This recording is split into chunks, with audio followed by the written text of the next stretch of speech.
Toastmasters, no honored guests. Is it possible to kill the screen? Yes. Twice. All right. Right there, button at the top. Twice. So here, oh, here. 2 times. I'll bet you're. One more time. I'm a little vertically chested. There we go. There we go. No, I'm going to be a part of my speech this morning. So, good morning, everyone. Good morning. Good morning. I'm here to talk to you today about the importance of customer experience. Now, I chose this topic for a couple reasons. One, the company that I work for, Tech Solutions, specializes in customer experience consulting with technology as our niche back-end differentiator. Customer experience is a very hot topic in the consulting business right now, and as I'll explain, there's good reasons for that. The second reason that I picked this topic today is I know many of us here are independent contractors who live and breathe by the goodwill of their customers. So I felt it important to explain why providing good customer experiences will make or break product superiority, price superiority, or even service superiority. So to start out, I'd like everyone to humor me for a moment and close your eyes. We've all had coffee, I hope, so we're not going to be at risk of going to sleep. So close your eyes, please, and think about some pet peeves around customer experiences that maybe you've had recently. Maybe it's a bad customer experience that you've recently had. Maybe it's just, in general, those little things that kind of get under your skin that just leave a bad taste in your mouth when you do business with a store or an organization or a service provider. So take a few more seconds, soak in that image. Okay? Okay.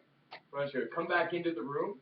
Myself, when I went through this exercise recently creating this speech, I came up with an experience I had recently of buying a suit.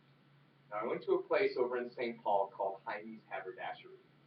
And for those of you that know Jaime's, see, we already have a good impression, right? They have this beautiful arrangement of very classic, masculine stuff. There's fly fishing rods and hats and suits, and it almost makes you kind of feel like you're back in like the heyday of the 1920s boom era. So, recently, I've been promoted at work to do a lot of customer-facing demonstrations and presentations, so I figured, it's time to buy a new suit. So I went down to the best place in town, Jaime's Haberdashery, as I had heard time and time again that this was the place to go to buy a suit. Well, from the get-go, I had a bad customer experience. I walked in, and I was greeted by a younger sales associate. He had some really good energy. He was full of smiles. He spoke professionally, but after this veneer of a positive customer experience went away, really the core of it was a little hollow. I had suggested that I was interested in learning a little bit more about custom shirts. I kind of have an odd body frame, and off-the-shelf shirts oftentimes fit a little funky, so I was curious about that, as well as some questions around how they work with making custom suits. I figured if I'm going to buy a nice off-the-shelf suit, maybe I could get a lower price point custom suit for a similar price. Well, the associate didn't really follow the thread and didn't really provide me a lot of information. When I went to try on the suit, the feedback that he provided was all thumbs up, and it wasn't quite fitting the right place. And clearly, I wasn't really satisfied with what product I was getting. And I kind of gave some hints to that he just didn't pick up on. On top of that, I mentioned that my pant size was kind of off, that I needed kind of bigger leg bones. I used to play a lot of football, so I have kind of bigger legs. And anyway, he just kept missing cues time and time again. So all of this contributed to a bad customer experience. So going back to what you visualized today, what were some of the things that stick out? Is it because the business didn't know who you were or didn't know your preferences? Maybe they didn't take the time to understand what your buying habits were. Maybe they just didn't know who you were despite being a customer for years. So what could have turned it around? Could it have been them having some more information about you?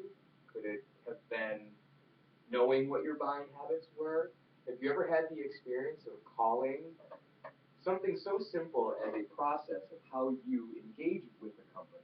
Maybe we've all had the experience of calling into your cable or internet provider and they say, you punch in your 7,056 digit long account number, and what's the first thing that they ask you when you get them on the phone? What's your account number? Those little things are ankle biters, and they will contribute to a poor customer service every step of the way. So what's the point? How can we fix this? Well, part of the solution that I've been working with, that I work with in my professional life, is the technology around it.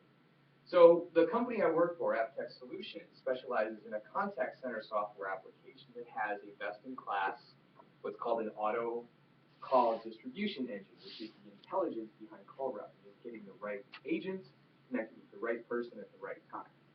We also do consulting in customer relationship management software, also known as CRM, which is a specialized database that captures all information about a customer, who they are, where they are, what they buy, how they buy, any service requests they've had. Have you ever had this experience where you call up with a service request to an organization and they say, well, who told you that? Who did you talk to? Don't ask me that. You should know. That should be captured in your customer relationship management database. You need to have that picture. I had the exact same experience when I bought that suit. At one point, the dressing room was getting full, and 3 or 4 salespeople are running around like they've got their hair on fire. And one of them says, hey, what room are you in? As I'm trying on my suit, what room am I in? Don't ask me that. That's your job to figure out what room. Are you in 2? Are you in 3? I don't know. It's this information about me as a customer that if an organization doesn't have it and hasn't taken the effort to capture that, what else does that say about how they do business? Are they capturing other information about my product? Are they keeping up with updates on their product? Are they keeping me informed about any new products or services that might be useful to me? Probably not. So in short, my point here to make, for all of us as independent consultants, for all of us that provide a service to customers, is that the experience of the customer, just like mine buying the suit, will trump a good product, a better price, a more comprehensive service agreement. Any day of the week, I will go somewhere where they know me, where they know who I am, they know what I like. That's all I have. Thank you very much.